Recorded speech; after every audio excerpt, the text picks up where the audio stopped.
Admiral Thyris stood at the observation deck of her flagship, the Eternal Light, and she watched the stars with eyes that had seen 10,000 worlds burn and rebuild themselves across the endless centuries of her long life. The Valorian diplomatic fleet stretched behind her in perfect formation. 12 crystalline ships that glowed with the soft blue light of quantum engines. And each vessel was a masterpiece of engineering that had taken her species millennia to perfect. But now those beautiful ships drifted in silence, their engines dark and their systems failing one by one like dying stars.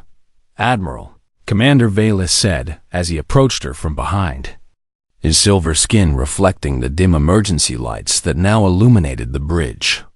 "We have lost contact with the Harmony and the Whispered Dream, and their quantum cores have gone completely offline." Thyris did not turn to face him, because she could not bear to see the fear in his eyes. The same fear that gripped every soul aboard her fleet. "How many does that make now?" she asked, though she already knew the answer. 9 ships without power," Valus replied, and his voice trembled slightly despite his attempts to remain calm. "Only the Eternal Light, the Star Covenant, and the Morning Tide still have partial systems running. But our engineers estimate we have perhaps 3 cycles before we join the others in darkness." The Korath Expanse had claimed them, just as the old warnings had promised. Thyris had heard the stories as a child, tales of ships that wandered into this cursed region of space and never returned. But she had dismissed them as superstition, as foolish myths that had no place in the minds of an advanced species like the Valorian show. Arrogant she had been. How terribly and completely arrogant. The anomaly had struck without warning. A wave of dark matter that washed over their fleet like an invisible tide. And it had torn through their quantum entanglement systems with brutal efficiency. Everything the Valorians had built their civilization upon. Every piece of technology they had developed over 15,000 years of progress. All of it relied on quantum mechanics, and all of it had failed in an instant. "What about the emergency beacons?"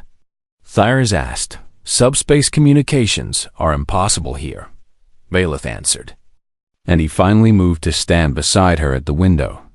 "The anomaly disrupts all quantum-based signals, and without them, we cannot reach anyone beyond this cursed place." Thyris closed her 4 eyes and breathed deeply, trying to calm the storm of emotions that threatened to overwhelm her ancient heart. 40,000 souls depended on her. 40,000 Valorians who had trusted her to lead them safely through the stars, on their diplomatic mission to the outer colonies. And now they would all die here in the cold dark between worlds, unless she could find a way to call for help. "There is one option," she said slowly, and the words tasted bitter on her tongue. "We could transmit using electromagnetic waves." Valus turned to stare at her with an expression of utter disbelief, and his silver features twisted with something close to disgust. "Radio waves?" he said, and his voice with indignation. "Admiral, we abandoned that primitive technology over 8,000 years ago, and no civilized species has used it since the dawn of the Third Galactic Age. And yet radio waves do not rely on quantum entanglement," Thyris replied with cold logic. "They travel through normal space at the speed of light, slow and crude and barbaric, yes. But they would not be affected by this anomaly. It would take years for such a signal to reach anyone," Valus protested. "And even if some ship happened to receive it, what species would come to our aid in this forsaken region of space?" Thyris finally turned to look at her second in command, and she saw in his eyes the pride that had defined their people for so many generations. It was a pride that might kill them all. "We have supplies for 60 cycles," she said firmly. "Our people will begin to starve after that. And within 100 cycles, the last of us will be dead. So tell me, Commander, would you rather die with your dignity intact? Or would you rather swallow your pride and beg the universe for help?" Valus opened his mouth to argue, But no words came out because he knew she was right. "Prepare the emergency transmitter," Tyrus ordered. And she turned back to face the endless void beyond the window. "Configure it to broadcast on all electromagnetic frequencies, and include the universal mathematical sequences that any intelligent species should recognize. As you command."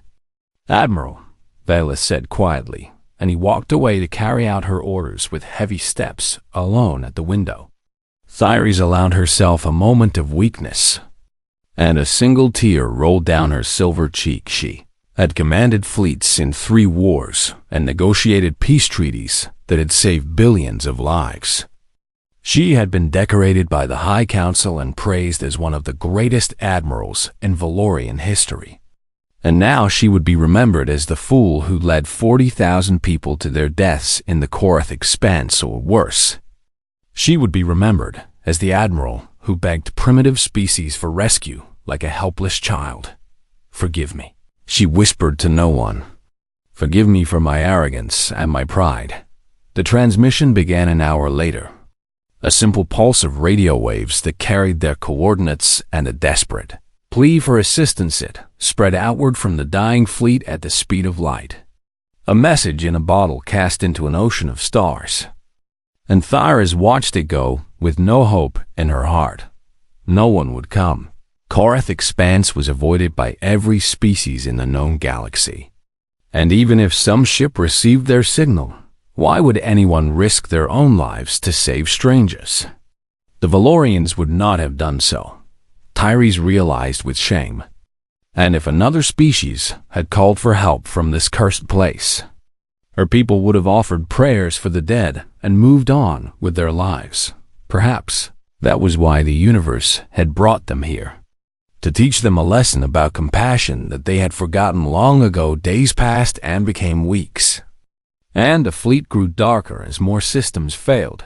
The Eternal Light was the last ship with working sensors, and Thyres spent her nights staring at the screens, watching for any sign of response to their transmission. None came. "Admiral," Velas said on the 23rd day, and his voice had lost all its pride and arrogance. "The food rationing has begun, and the medical bay reports that the youngest and oldest among us are already showing signs of malnutrition." Thyres nodded slowly and said nothing because there was nothing left to say. And then the sensor console beeped. Velith rushed to check it, and his 4 eyes went wide with shock as he read the data scrolling across the screen. "Admiral," he gasped, "there is a ship approaching from Sector 7, and it appears to be heading directly into the anomaly." "What?" Thyres moved to stand beside him, and she could not believe what she was seeing. "That is impossible.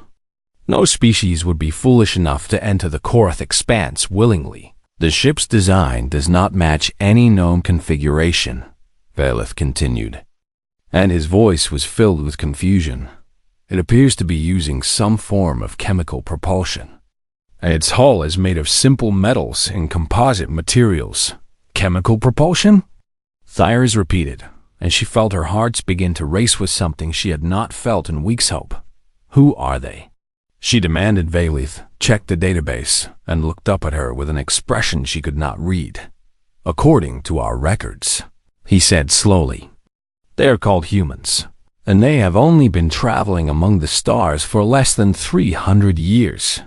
Thyres stared at him in disbelief, and for the first time since their nightmare began, she allowed herself to smile. Someone was coming.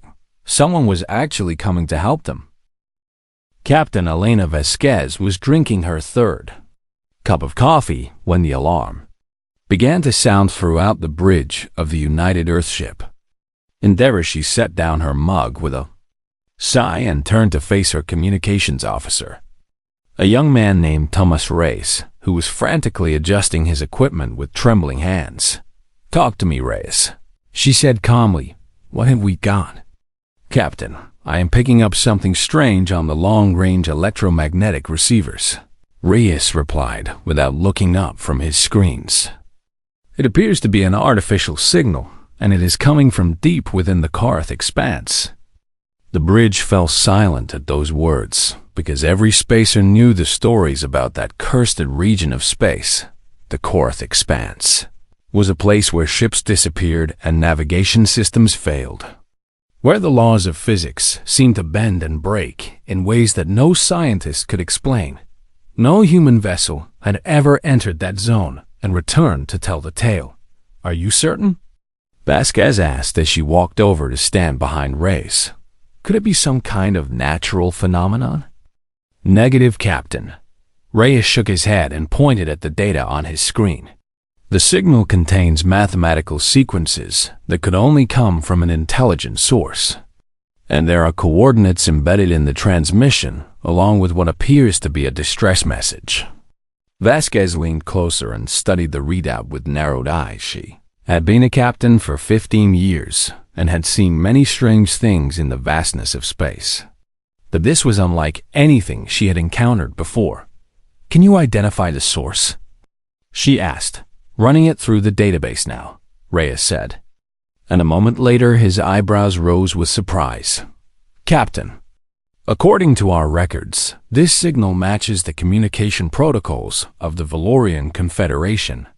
A murmur of disbelief rippled through the bridge crew because the Valorians were one of the oldest and most advanced species in the known galaxy. They had been traveling among the stars when humans were still learning to make fire, and their technology was so far beyond anything Earth had developed that it seemed almost magical. What would Valorians be doing in the Korth Expanse? Asked Lieutenant Commander Sarah Chun, the ship's first officer, as she joined them at the communications station. "I do not know," Vasquez admitted.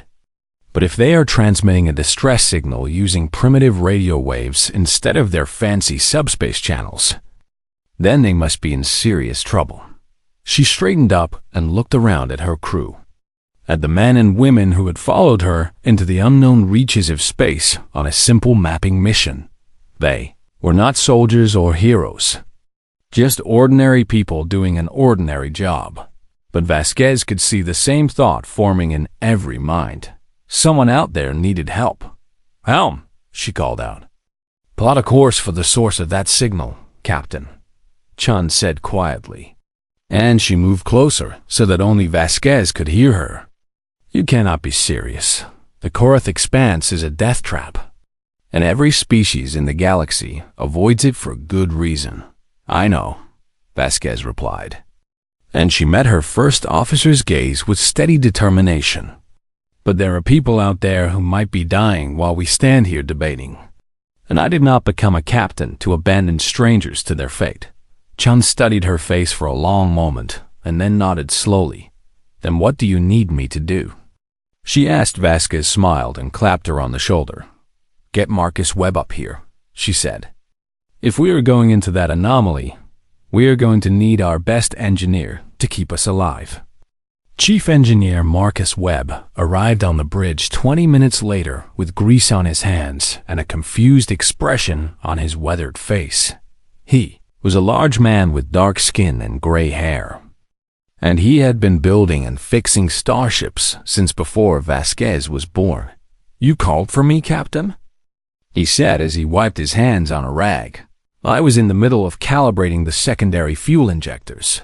"The fuel injectors can wait, Marcus," Vasquez replied, and she gestured for him to join them at the main display. "We have a situation." She explained everything they knew about the signal and the Valorian fleet trapped in the Korth Expanse. And she watched Webb's face grow more serious with every word. "The Korth Expanse disrupts quantum systems," Webb said when she finished. "That is why no advanced species can operate in there, because all their technology is built on quantum entanglement. But our systems are different?" Vasquez asked hopefully. "Most of our critical systems are still based on classical physics." Webb nodded slowly, and a smile began to spread across his face. "Good old-fashioned electronics, mechanical backups, chemical propulsion. The kind of technology that more advanced species abandoned thousands of years ago. So you think we can survive in there?" "I think we have a chance," Webb replied. But I will need to make some modifications first. Install additional analog instruments. Set up manual overrides for all primary systems. Maybe even rig up some old-school navigation equipment. How long? Vasquez asked. Give me 48 hours, and I can have this ship running on spit and prayers if I have to. Vasquez laughed and shook her head with admiration. Do it, she said. And Marcus, this has to be voluntary. I will not order anyone to risk their life on a rescue mission. This dangerous. Then put it to a vote, Chun suggested. Let the crew decide for themselves. 2 hours later, the entire complement of the Endeavor gathered in the cargo bay. 200 men and women from Earth and its colonies, who had signed up for a quiet survey mission and were now being asked to fly into the most dangerous region of known. Space Vasquez stood before them on a makeshift platform and explained the situation in clear, simple terms. There is a fleet of Valorian ships stranded in the Korath Expanse, she told them. They have been there for weeks with no way to call for help, and they are running out of supplies. So without rescue, they will die. She paused and looked out at the faces of her crew. I am not going to lie to you, she continued. This mission is incredibly dangerous, and there is a real chance that we could get trapped in there just like they did. But I believe we can do this, and I believe that helping people in need is what being human is all about. The cargo bay was silent for a long moment. Then a hand went up near the back of the crowd. Captain, said a young woman named Jessica Park, who worked in the science department. You said the Valorians are one of the oldest species in the galaxy, right? That is correct, Vasquez nodded. And they have technology thousands of years more advanced than ours. Yes, Park smiled and shrugged her shoulders. Then I guess it is time to show them what humans can do with nothing but duct tape and determination. Laughter rippled through the crowd, and one by one hands began to rise in support of the mission within. Minutes, it was unanimous. Every single member of the crew voted to attempt the rescue. Vasquez felt tears prick at her eyes as she looked out at her people, at these brave and foolish humans who were willing to risk everything for strangers they had never met. Thank you, she said softly. All of you, thank you. Webb got to work immediately. And the next 2 days were a blur of activity as the crew transformed the Endeavor into something that could survive the impossible. They installed mechanical gyroscopes and hand-cranked backup systems. They printed paper star charts and calibrated optical telescopes. They even dug out old compass equipment that had not been used in centuries by the time they were finished. The ship looked like a strange hybrid of past and present. A vessel that could fly through space on fire and determination alone. We are as ready as we will ever be, Webb reported finally. And he wiped the sweat from his brow with obvious pride. She is not pretty anymore, but she will fly. Vasquez took one last look at the Korath Expanse on the main display, at that dark and mysterious region that had swallowed so many ships before them. Then she sat down in her captain's chair and gave the order, take us in. The Endeavor shuddered violently as it crossed the boundary into the Korath Expanse, and warning alarms began screaming throughout the ship like a chorus of angry birds. Captain Vasquez gripped the arms of her chair and watched as the main display flickered and died, followed by half the lights on the bridge and most of the computer terminals. Report, she shouted over the noise. We just lost quantum navigation and long-range sensors. Lieutenant Chen called back as she fought with her unresponsive console. Main computer is down to 30% capacity and falling. Switching to backup systems now, came the calm voice of Marcus Webb from the engineering station. Hold on, folks. This is going to get bumpy. For a terrifying moment, the ship went completely dark and silent, and Vasquez could hear nothing but the pounding of her own heart. Then the emergency lights flickered on, casting the bridge in a dim red glow, and the steady hum of the secondary generators filled the air. Analog navigation is online, Webb announced with obvious relief. Mechanical gyroscopes are holding steady and chemical thrusters are responding to manual control. Beautiful work, Marcus. Vasquez breathed, and she allowed herself a small smile. How? Can you still fly this thing? It is like driving my grandfather's old car back on Earth, the helmsman replied with a nervous laugh. No power steering and no computer assist, but yes, Captain. I can fly her. They pushed deeper into the anomaly. And with every kilometer, the strangeness of this place became more apparent. The stars outside the windows seemed wrong somehow. Their light bent and twisted by forces that human science could not explain. And the darkness between them felt almost alive. Pressing against the hull like a physical weight, I am picking up the Valorian fleet on optical sensors. Reyes reported after what felt like hours of tense silence. Bearing 27 Mark IV, distance approximately 50,000 kilometers. On screen, Vasquez ordered. And then remembered that the main display was still dead. Never mind. Put it on the backup monitor. The grainy image that appeared showed a sight that took her breath away. 12 massive ships hung in the void. Each one a work of art made from crystal and light. And they were beautiful even in their current state of darkness, but they were also clearly dying. Their glow fading and their elegant forms listing at odd angles like wounded animals. My God, Chun whispered. There must be thousands of people on those ships. 40,000 according to the distress signal. Reyes confirmed quietly. Vasquez felt the weight of that number settle on her shoulders. Like a heavy cloak, 40,000 lives depending on her and her crew.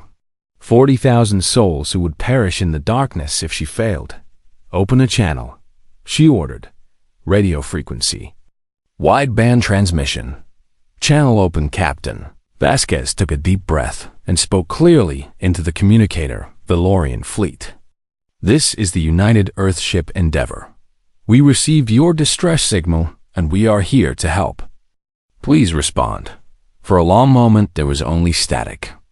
And Vasquez feared that perhaps they were too late. Then a voice came through the speakers. Musical and strange, and filled with an emotion that needed no translation. Human vessel, the voice said.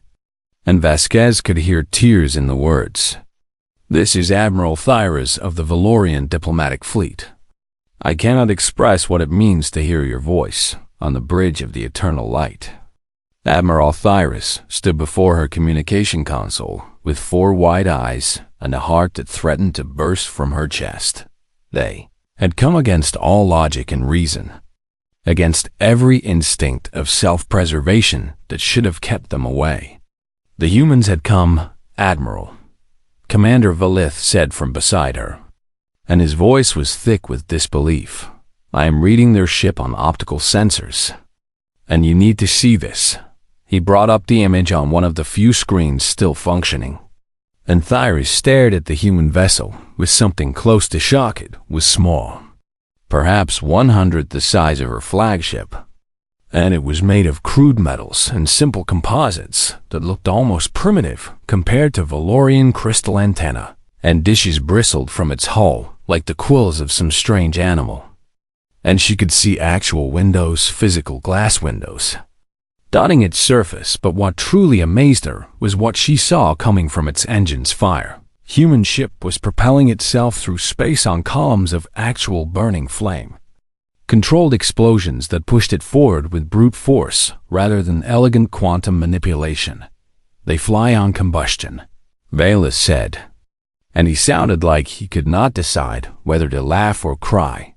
They are using chemical rockets. The same technology our species used 15,000 years ago. And yet they are here, Thyras replied softly. They are here, and we are not. She opened the channel again and spoke to the human captain with newfound respect. Captain Vasquez, I must warn you that this anomaly has disabled all of our systems, and we have no way to assist you if you encounter difficulties. Understood, Admiral, came the reply. And the human's voice was warm and steady. But we did not come all this way to turn back now. Just tell us what you need, and we will figure out the rest." Thyris felt something strange stir in her ancient heart. Something she had not experienced in centuries. It was hope. Real and true and almost painful in its intensity. "We need power," she said. "Our quantum drives have failed completely. And without them we cannot move or sustain life support for much longer. Can you transmit the specifications for your drive systems?" Vasquez asked. "We can try, but our technology is based on principles that your species may not understand." There was a brief pause. And then a new voice came over the channel. Deep and confident, and somehow reassuring. "This is Chief Engineer Marcus Webb," the voice said. "Admiral, I have been working with machines since before I could walk, and I have never met a system I could not figure out. So send us everything you have, and let me take a look." Thyris exchanged a glance with Valith, and she saw that her second-in-command was struggling with the same conflicting emotions that churned within her. Own chest pride demanded that they refuse help from such a primitive species, that they maintain their dignity even in the face of death, but survival demanded something else entirely. "Transmitting now," Thyris said finally, and she began sending every technical document in their database for. The next several hours, the human engineers studied their systems with an intensity that Thyris found almost frightening. He's asked questions that seemed simple at first but revealed a mind that was sharp and adaptable and utterly unafraid of complexity, and slowly, impossibly, he began to understand. "I think I see the problem." Webb's voice finally came through the speakers, and there was excitement in his words. "Your quantum drives need a stable reference point to function. But the anomaly is creating interference that disrupts that reference. We know this," Willis said impatiently. "That is why we are stranded here. But what if we could create an artificial reference point?" Webb continued, undeterred by the Valorian's tone. "A feedback loop that generates its own stability instead of relying on external quantum states." Thyris felt her heart skip a beat. "That is theoretically possible," she admitted slowly. "But it would require someone to manually calibrate each ship's drive core from inside the reactor chamber. And the radiation levels would be lethal. Lethal for how long?" Webb asked. "Approximately 10 minutes of exposure would result in fatal cellular damage. Then we have 10 minutes to work with," the human said. And Thyris could hear the smile in his voice. "Admiral, I think we can save your fleet." Thyris closed her 4 eyes and felt tears of gratitude streaming down her silver cheeks. These strange, primitive creatures with their fire engines and their crude metal ships had flown into certain death to save people they had never met. And now they were offering to risk their lives again to bring her fleet back to life. "Why?" she asked us softly, and her voice broke on the word. "Why would you do this for us?" Captain Vasquez answered, and her words were simple and sincere. "Because you needed help," she said, "and that is reason enough." The rescue operation began at dawn. Though dawn meant nothing in the endless darkness of the Korath expanse, Captain Vasquez watched from the bridge of the Endeavor as the first team of human engineers suited up in the airlock, preparing to cross the void between ships using nothing but simple tethers and handheld thrusters. "Be careful out there," she said over the radio. "And remember, we are guests on their ships. So treat them with respect." "Understood, Captain," Marcus Webb replied as he sealed his helmet. "We will have their people fed and their systems running before you know it." The humans launched themselves into space one by one. Small figures in bulky suits, drifting across the darkness toward the massive crystalline vessels of the Valorian fleet on the Eternal Light. Admiral Thyris watched their approach with a mixture of awe and disbelief. She had commanded armies and negotiated with the most powerful beings in the galaxy, but she had never seen anything quite like this. These Humans floated through the deadly void with nothing but thin fabric and metal between them and instant death. And they did it with smiles on their faces and jokes on their lips. "They are insane," Commander Velith said from beside her. And for once there was no contempt in his voice, only wonder. "Absolutely and completely insane." "Perhaps," Dyrus agreed. "Or perhaps we have simply forgotten what courage looks like." The first human to board the Eternal Light was a young woman named Jessica Park. The same scientist who had voted for the rescue mission with such enthusiasm. She floated through the airlock with a large bag slung over her shoulder. And she was greeted by a group of Valorian officers who stared at her with undisguised curiosity. "Hi there," she said cheerfully as she removed her helmet. "I brought food." She opened the bag and began distributing small packets to the confused Valorians. "These are called sandwiches," she explained as she handed one to a silver-skinned child who hid behind her mother's legs. "The bread is made from wheat that we grow in dirt. And the filling is peanut butter and jelly, which comes from ground-up nuts and squished fruits." The child's mother looked at the strange food with obvious suspicion. "You eat things that grow in soil?" she asked. "Best food in the galaxy," Park replied with a wink. "Try it. I promise it will not kill you." The child took a tentative bite, and her 4 eyes went wide with surprise.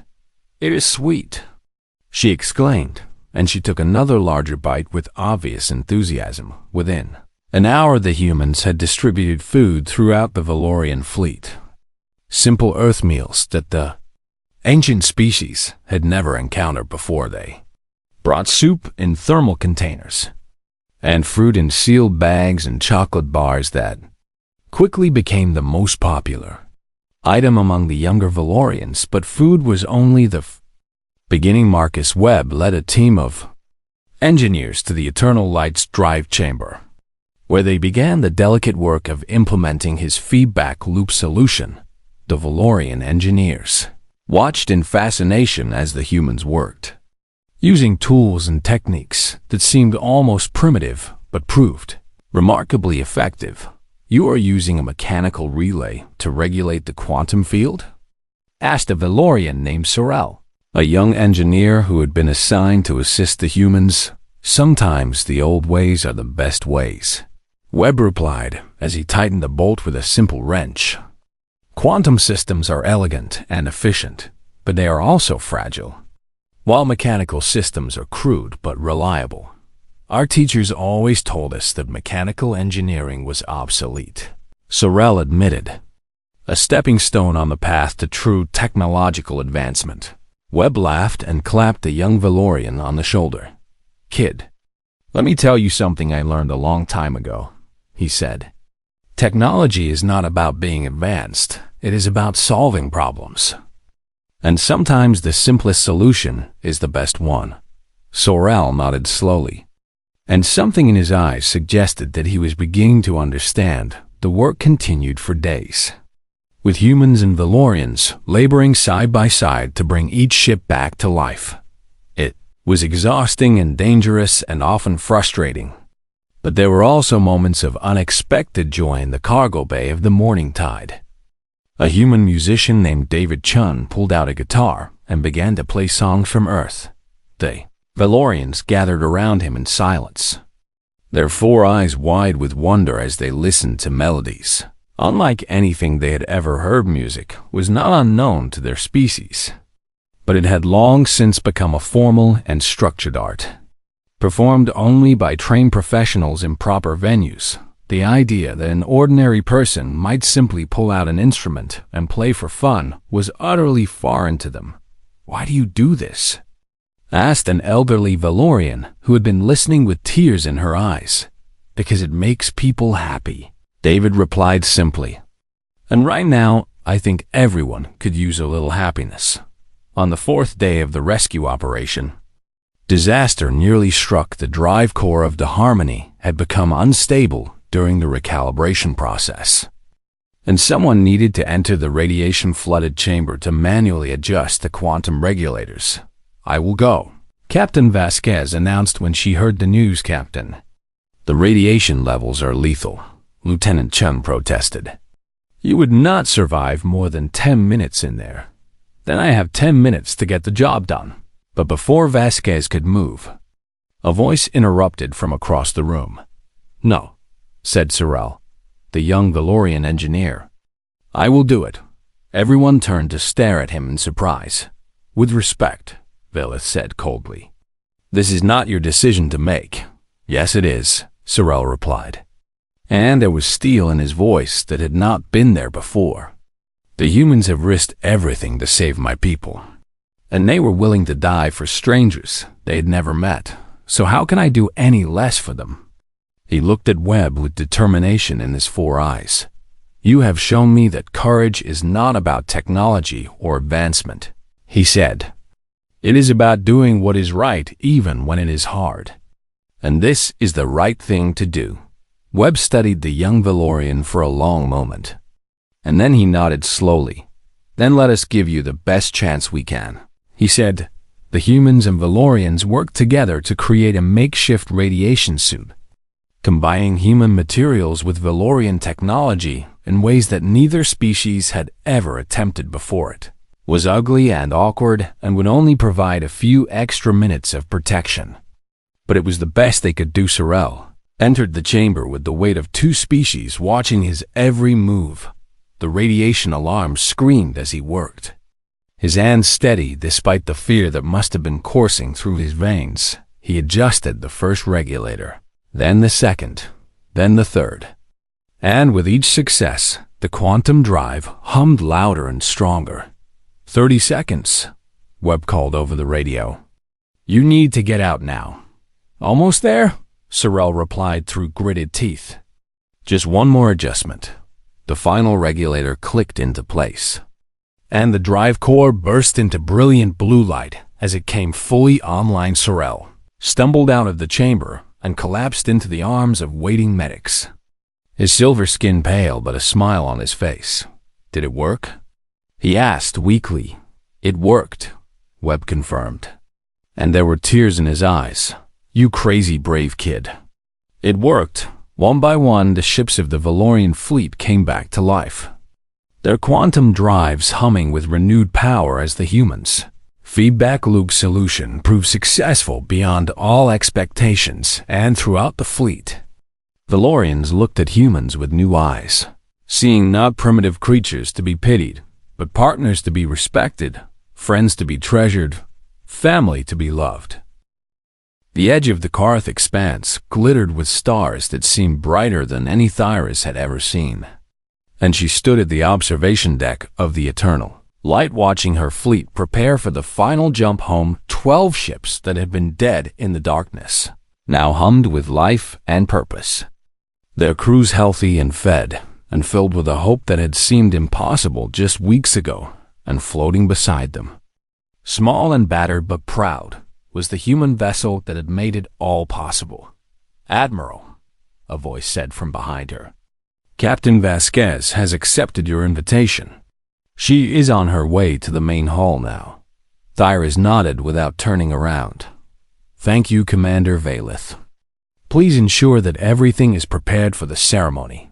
It will be done, Velith replied. And he hesitated for a moment before speaking again. Admiral, I owe you an apology. Thyris finally turned to face him, and she saw something in his eyes that she had never expected to see: humility. When you suggested sending the radio transmission, I thought you had lost your mind, he admitted quietly. I believed that accepting help from such a primitive species would bring shame upon our people. But I was wrong. We were both wrong, Thyris said gently. We looked at the humans and saw only what they lacked. We saw their crude technology and their short lifespans and their chaotic emotions. And we believed ourselves superior. She turned back to the window and gazed at the human ship. But they saw us in our darkest hour, and they came anyway. She continued. They risked their lives for strangers and asked for nothing in return. And that kind of courage and compassion is not primitive. It is something far greater than anything our technology has ever achieved. Velith nodded slowly and said nothing more. But Thyris could see that her words had reached him. Some lessons, she reflected, could only be learned through experience. The main hall of the Eternal Light had been transformed for the ceremony, its walls draped with the ancient banners of the Valorian Confederation and its floors lined with the highest-ranking members of the fleet. Captain Elena Vasquez walked through the great doors with her officers behind her, and she felt suddenly very small and very human surrounded by all this alien grandeur. But then she saw the faces of the Valorians watching her, and she realized that they were not looking at her with condescension or pity. They were looking at her with gratitude and respect and something that might have been love. Admiral Thyris stood at the center of the hall wearing ceremonial robes of deep blue, and she raised all four of her arms in the traditional gesture of welcome. Captain Elena Vasquez of the United Earthship Endeavor, she announced in a voice that carried to every corner of the vast chamber. You stand before the Valorian diplomatic fleet as a guest of honor. Vasquez straightened her shoulders and tried to remember the brief etiquette lesson that Sorel had given her the night before. I am grateful for your welcome, Admiral Thyris, she replied carefully. Thyris smiled and lowered her arms. 3,000 years ago, she began, our ancestors created a ritual called the Dead of Stars, a ceremony designed to honor those who had saved Valorian lives at great personal cost. And in all the centuries since that time, we have never performed this ritual for a member of another species. A murmur of surprise rippled through the assembled Valorians, and Vasquez felt her heart begin to race. Today, that changes, Thyris continued, and she stepped forward to stand directly before the human captain. Elena Vasquez, you and your crew sailed into the darkness when wisdom demanded you stay away. You gave us food when we were hungry and hope when we had none. And you offered your own lives to save people you had never met. She reached out and took Vasquez's hands in her own, and her silver skin was warm against the human's calloused palms. In the name of the 40,000 souls you saved, I offer you the Dead of Stars, Thyris said solemnly. From this day forward, the Valorian people will stand beside humanity as friends and allies. And wherever humans travel among the stars, they will find welcome in our homes and shelter in our ships. Vasquez felt tears streaming down her cheeks, and she did not bother to wipe them away. Admiral, she said softly, we did not come here looking for rewards or recognition. We came because someone needed help, and that is what humans do. I know, Thyris replied, and her own eyes glistened with emotion. That is precisely why you deserve this honor. The ceremony continued with speeches and rituals that will be remembered for generations to come. But for Vasquez, the most meaningful moment came later, when the formal festivities had ended and the two commanders stood alone at the observation deck. What will you do now? Vasquez asked as she gazed out at the stars. We will return home and report what happened here, Thyris answered. And I will personally ensure that every member of the Galactic Council hears the story of what your people did for us. She paused and turned to face the human captain. Tell me, Elena, she said, how did your species become this way? So willing to sacrifice for others, so ready to leap into danger without thought for yourselves. Vasquez considered the question for a long moment. I think it is because we have suffered so much ourselves, she finally said. Our history is filled with wars and disasters and moments when everything seemed lost. But somehow we always found a way to survive. She smiled and shrugged her shoulders. And along the way we learned that the only thing stronger than fear is compassion, she continued. We learned that the best way to save ourselves is to save each other. And we learned that even the smallest act of kindness can change the course of history. Thyris nodded slowly, and there was deep wisdom in her ancient eyes. Perhaps, she said quietly, that is the lesson we were meant to learn in this dark place. Perhaps the universe brought us here not to die, but to meet the species that would teach us how to truly live. The fleet jumped to safety an hour later. 12 crystalline ships vanishing into the fabric of space with a flash of blue light, the last transmission they sent echoed across human communication networks and was heard by billions of people on Earth and its colonies. To the humans of the Endeavor, Admiral Thyrus's voice said over the static, "You came into the dark for us, and we will not forget. Wherever you go, and whatever challenges you face, know that the Valorian people will always be your friends." Captain Vasquez stood on the bridge of her battered little ship and watched the spot where the fleet had disappeared. "Captain," Communications Officer Reyes said from his station, "do you think we will ever see them again?" Vasquez smiled and turned to face her crew, these brave and wonderful humans who had followed her into the impossible and emerged victorious. "I think we just made some friends for life," she said. "And I have a feeling that this is just the beginning." 6 months later, an official delegation from the Valorian Confederation arrived at Earth. They came bearing gifts in gratitude and a formal invitation for humanity to join the Galactic Council, not as observers or junior members, but as full and equal partners. And when the ambassadors stood before the United Governments of Earth, they told the story of the Endeavor and its crew, of the small ship and its primitive technology and its impossibly brave people who had sailed into the darkness to save strangers. They told the story of humanity, and the galaxy listened to stars, it seemed, had finally begun to notice the small blue world where a stubborn species had learned the greatest truth of all, that kindness is the most powerful force in the universe, and compassion the greatest technology ever invented, and somewhere out among those stars. Admiral Thyrus smiled and raised a glass of human wine to the friends who had taught her how to hope again.